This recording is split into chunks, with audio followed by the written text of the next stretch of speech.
حضرت داؤد علیہ السلام کی قوم کے 70,000 افراد سمندر کنارے ایلا نامی بستی میں رہا کرتے تھے۔ ان لوگوں کو اللہ نے ہزاروں نعمتوں سے نوازا تھا، لیکن جب راحت و سکون آیا تو یہ اللہ کی عبادت سے محروم ہو گئے اور اللہ کی مخلوقات پہ ظلم کرنے لگے۔ تو یوں اللہ نے ان کو خبردار کیا کہ ہفتے میں ایک دن، ہفتہ کے دن شکار نہ کیا کرو۔ اتوار سے لے کے جمعہ تک جتنا شکار پکڑنا ہے پکڑ لو، لیکن ایک دن اللہ کی عبادت اور مخلوقات پہ امن کے لیے رکھ دو۔ یوں اللہ نے ان کا امتحان لینا شروع کر دیا۔ وہ اتوار سے لے کے جمعے تک سمندر میں مچھلیاں پکڑنے لگتے تو مچھلیاں زیادہ مقدار میں ہاتھ نہ آتی، اور ہفتے کے دن سمندر کو دیکھتے تو ان کو بڑی بڑی مچھلیاں نظر آنے لگتی۔ ان لوگوں میں سے ایک شخص کو شیطان نے ورگلایا کہ پریشان کیوں ہوتے ہو، میری ترکیب پہ عمل کرو، تم شکار سے کبھی محروم نہیں رہو گے۔ تو بس شیطان کے کہنے پر اس شخص نے ہفتے کے دن کانٹا لگا کے ڈوری کو سمندر میں ڈال دیا تاکہ مچھلی پھنسے، اور شیطان نے کہا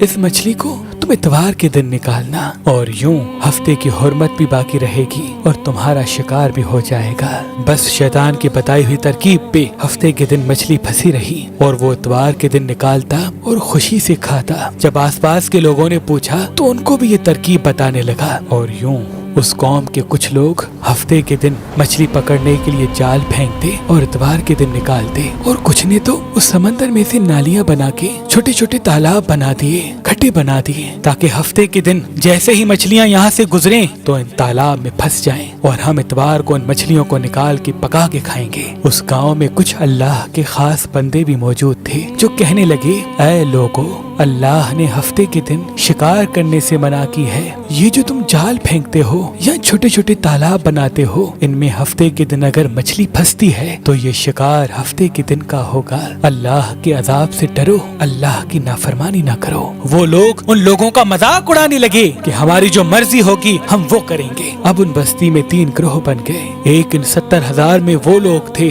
جو ان نافرمان لوگوں کی بار بار اصلاح کرتے، دوسرے وہ جو ان لوگوں سے نفرت کرتے اور خاموشی اختیار کیے ہوئے تھے، اور تیسرے وہ جو گمراہ ہو کر اللہ کی نافرمانی کر رہے تھے۔ تو یوں نیک بندوں نے اس بستی کے بیچ میں سے دیوار کو کھڑا کر دیا اور یہ حکم نافذ کیا کہ اللہ کی نافرمانی کرنے والے اس طرف ہو جائیں اور ہم جو اللہ کے فرما بردار ہیں وہ اس طرف رہیں گے۔ وہ صالح لوگ بار بار ان سے کہتے رہے، اے لوگو، اللہ سے ڈرو، قوم سمود، قوم لوط کا جو حشر ہوا اس کو یاد کرو، اللہ کی نافرمانی نہ کرو ورنہ تم پہ بھی کوئی عذاب آئے گا۔ وہ سارے نافرمان جن کی تعداد تقریباً 12,000 تھی، سب ہنستے رہے کہ یہ تو سب کتابی باتیں ہیں، ہم پہ کوئی عذاب نہیں آئے گا۔ بس جیسے ہی وہ گروہ 2 حصوں میں تقسیم ہو گیا، ایک وہ جو اللہ کے فرما بردار بندے دیوار کے اس طرف تھے، اور دوسرے وہ جو نافرمان بندے جو دیوار کے اس طرف تھے۔ وہ نافرمان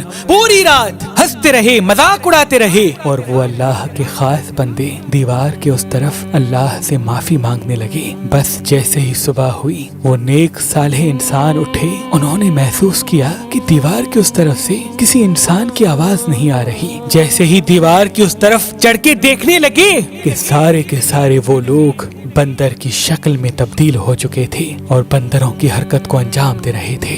وہ جو صالح لوگ دیوار سے ان بندروں کو دیکھنے لگے، ان صالح لوگوں میں سے جو ان کے رشتہ دار تھے، انہوں نے ان بندروں کے کپڑوں سے اپنے اپنے رشتہ داروں کو پہچانا اور چیخ کے رونے لگے، اللہ سے معافی مانگنے لگے۔ لیکن اللہ کا عذاب جب آتا ہے تو وہ ہو کے رہتا ہے۔ وہ 12,000 لوگ جو بندر بن چکے تھے کچھ بھی کھا پی نہیں سک رہے تھے، اور یوں 3 دن بعد وہ اس عذاب میں آ کر فنار ہو گئے۔